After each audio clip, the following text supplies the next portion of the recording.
jurusan PGSD kelas 6A. Oke, di sini saya akan membuat video tentang model pembelajaran inovatif dan saya mengambil judulnya tentang model pembelajaran menggunakan time token. Jadi, apa sih model pembelajaran time token itu? Nah, saya mengambil salah satu pengertian dari Siti Nurfaih. Siti Nurfaih mengemukakan bahwa model pembelajaran time token merupakan tipe dari pendekatan struktural dari beberapa model pembelajaran kooperatif untuk melibatkan lebih banyak siswa dalam menelaah materi yang tercakup dalam suatu pelajaran dan mengecek pemahaman materi terhadap isi pelajaran tersebut. Nah, model pembelajaran time token ini merupakan salah satu contoh kecil dari penerapan pembelajaran yang demokratis di sekolah. Proses pembelajaran yang demokratis adalah proses belajar yang menempatkan siswa sebagai subjeknya. Mereka harus mengalami sebuah perubahan ke arah yang lebih positif, dari yang tidak bisa menjadi bisa, dari tidak paham menjadi paham, dan dari tidak tahu menjadi tahu. Nah, di sepanjang proses belajar itu, aktivitas siswa menjadi titik perhatian utama. Dengan kata lain, mereka selalu dilibatkan secara aktif. Guru dapat berperan untuk mengajak siswa mencari solusi bersama terhadap permasalahan yang ditemui. Selanjutnya adalah tujuan dari penggunaan model pembelajaran time token ini menurut Yamin Martinez tahun 2004. Tujuan yang pertama yaitu meningkatnya kepuasan dalam mendorong siswa, kompetensi siswa melalui penghargaan yang konkret atau visual sehingga tingkat kesenangan siswa melakukan sesuatu itu benar-benar tampak, benar-benar nyata gitu. Kemudian tujuan yang kedua itu meningkatnya efektivitas waktu dalam pelaksanaan pembelajaran. Nah, belajar yang efektif itu adalah belajar dengan menggunakan waktu yang pendek tetapi hasilnya terbaik dan terbanyak juga gitu. Nah, siswa itu harus menyadari berapa lama mereka telah belajar dan berapa banyak waktu mereka yang telah digunakan secara efektif untuk melaksanakan aktivitas belajar. Tujuan yang ketiga itu berkurangnya kebosanan. Nah, suasana belajar yang kolaboratif, kompetitif, yang diberikan penguatan oleh pendidik dapat meningkatkan penurunan tingkat kebosanan siswa sehingga siswa dapat berpartisipasi dalam jangka waktu yang lebih lama. Kemudian, tujuan yang keempat itu adalah meningkatnya daya respon. Nah, suasana belajar yang kompetitif akan meningkatkan kecepatan siswa memberikan respon. Nah, setiap respon yang sesuai dengan tujuan akan segera mendapat penguatan sehingga suasana belajar lebih menjadi cair, komunikatif, dan lebih menyenangkan juga. Nah, tujuan yang kelima yaitu berkembangnya penguatan yang lebih alami.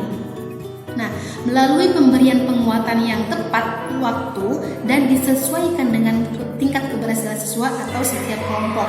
Jadi, pemberian penguatan itu harus disesuaikan dengan waktu dan tingkat keberhasilan siswa itu gitu. Sampai di mana mereka bisa dan pendidik harus segera memberikan penguatan. Kemudian, tujuan yang keenam itu adalah meningkatnya penguatan sehingga motivasi belajar itu berkembang setiap siswa atau setiap kelompok dalam kelas. Nah, selanjutnya adalah tentang unsur dasar dalam model pembelajaran time token ini menurut Rusman pada tahun 2011. Unsur yang pertama yaitu tentang prinsip ketergantungan positif, yaitu keberhasilan dalam penyelesaian tugas tergantung pada usaha yang dilakukan oleh kelompok tersebut. Keberhasilan kelompok ditentukan oleh kinerja masing-masing anggota kelompok. Oleh karena itu, semua anggota kelompok harus berperan aktif untuk mencapai keberhasilan kelompok. Kemudian, unsur yang kedua itu tanggung jawab perseorangan, yaitu keberhasilan kelompok sangat tergantung dari masing-masing anggota kelompoknya. Oleh karena itu, setiap anggota mempunyai tugas dan tanggung jawab yang harus dikerjakan dalam kelompok. Unsur yang ketiga yaitu tentang interaksi tatap muka, yaitu berinteraksi mengeluarkan pendapat tentang apa yang menjadi bahan pembicaraan. Unsur yang keempat yaitu partisipasi dan komunikasi, yaitu melatih siswa untuk dapat berpartisipasi aktif dan berkomunikasi dalam kegiatan pembelajaran tersebut. Kemudian Kemudian unsur yang terakhir yaitu tentang evaluasi pembelajaran, yaitu menjadwalkan waktu khusus bagi kelompok untuk mengevaluasi proses yang telah digagas sebelumnya agar selanjutnya lebih efektif. Selanjutnya adalah tentang kelebihan dan kekurangan dalam model pembelajaran time token ini. Kita bahas tentang kelebihan terlebih dahulu ya. Kelebihan yang pertama yaitu mendorong siswa untuk meningkatkan inisiatif dan partisipasinya. Nah, kelebihan yang kedua, siswa tidak mendominasi pembicaraan atau diam sama sekali. Jadi dikarenakan setiap siswa atau setiap kelompok diberikan waktu untuk berbicara, jadi dia tidak sama sekali diam dan tidak juga mendominasi pembicaraan. Nah, yang ketiga, kelebihan yang ketiga yaitu siswa menjadi aktif dalam kegiatan pembelajaran. Jelas ya? Nah, kelebihan yang keempat, meningkatkan kemampuan siswa dalam berkomunikasi, aspek berbicara. Jelas, karena memang time token ini dikhususkan untuk berkomunikasi atau dalam aspek berbicara. Kelebihan selanjutnya, melatih siswa untuk mengungkapkan pendapatnya.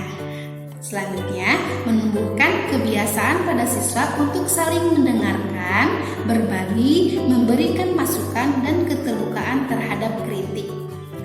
Selanjutnya, mengajarkan siswa untuk menghargai pendapat orang lain.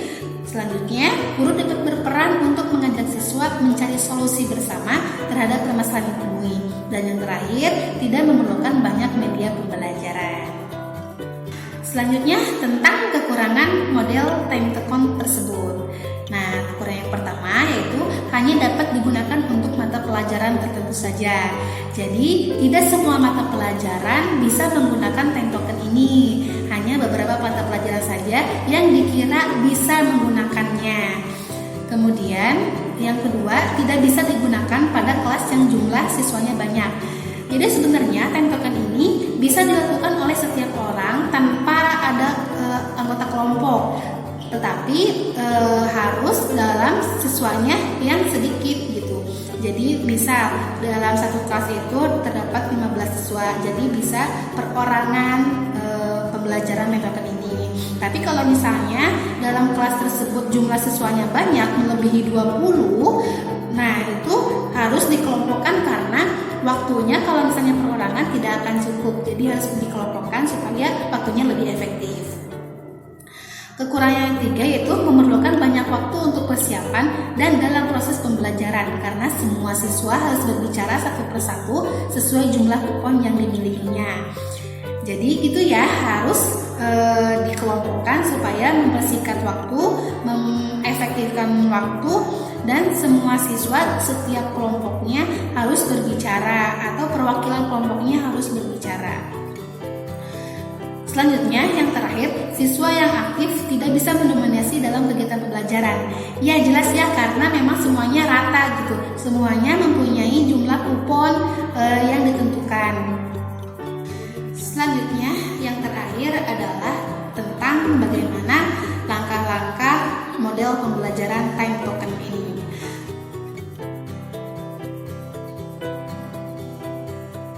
Langkah yang pertama yaitu guru menjelaskan tujuan pembelajaran atau kompetensi dasar.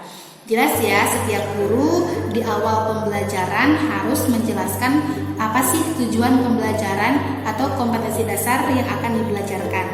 Kemudian langkah selanjutnya yaitu guru mengkondisikan kelas untuk melaksanakan diskusi. Di sini saya ambil contoh dalam time token ini menggunakan diskusi atau kerja kelompok. Kemudian langkah yang ketiga, tiap siswa diberi sejumlah kupon berbicara dengan waktu kurang lebih 30 detik per kupon. Tiap siswa diberi sejumlah nilai sesuai waktu yang digunakan. Ini tergantung waktu jam belajar siswa. Apabila jam belajarnya sedikit atau pendek, misalnya dalam satu kelompok itu terdiri dari 5 orang.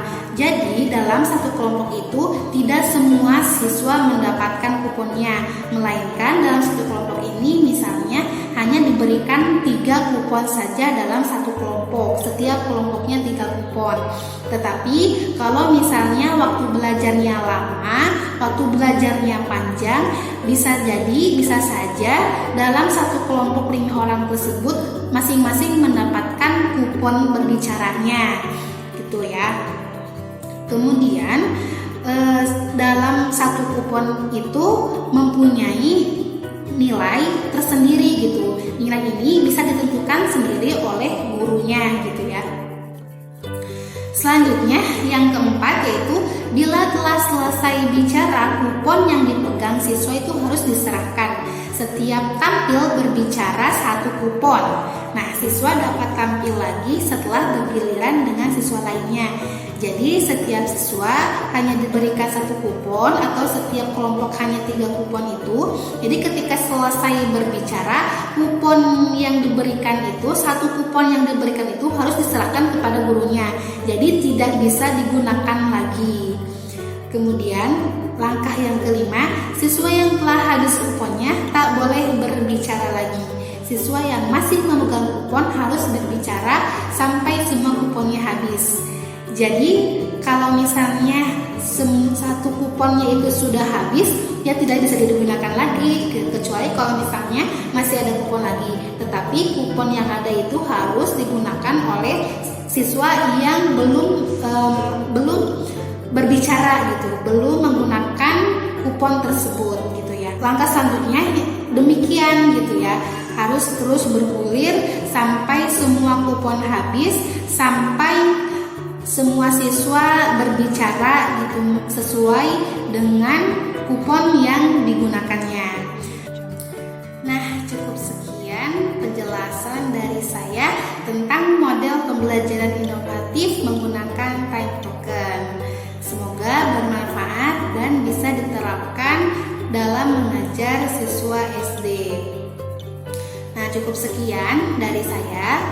Terima kasih. Mohon maaf apabila ada kesalahan dan kekurangan selama saya menjelaskan. Terima kasih. Wassalamualaikum warahmatullahi wabarakatuh.